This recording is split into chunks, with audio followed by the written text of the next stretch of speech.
In 1994, Commander Elias Moreira took off from Boa Vista Airport bound for Manaus. The flight plan was clear, the weather stable, but Elias and the plane never arrived. For decades, the case was filed away as an unexplained disappearance. But in 2024, journalist Clara Mello received an anonymous letter with just one sentence. Look in Pacaraima. Elias knew too much. Clara begins her investigation. She finds Elias's daughter, now 40, who has kept a sealed box left by her father on the day of the flight. She never had the courage to open it. Inside, coded documents, cassette tapes, and a letter titled, "If I disappear, it wasn't an accident." Reports show that Elias had been followed by federal agents in the months leading up to his disappearance. He had uncovered an air smuggling scheme involving politicians and the military. The flight to Manaus was his attempt to deliver the evidence, but he never made it. Clara restores the cassette tapes. Elias's voice narrates fears, veiled threats, suspicious encounters. In the last recording, his voice trembles. "If I don't land, it wasn't an accident. It was sabotage." She sends the tape to an audio expert. There's a strange noise, as if another aircraft were approaching too fast.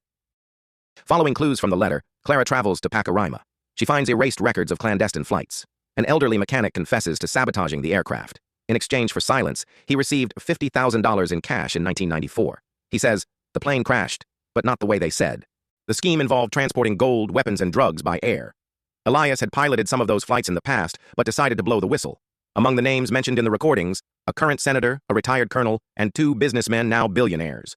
With the help of drones and satellite images, Clara finds wreckage of the plane. Covered by vegetation, twisted fuselage, but the aircraft registration is visible.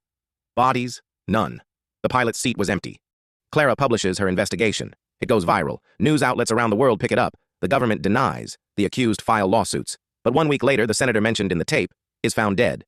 2 days later, the colonel suffers a domestic accident. Coincidence? The truth about Elias begins to be accepted. But his body was never found. Some say he survived. Others, that he was executed. Clara ends the documentary with her own voice.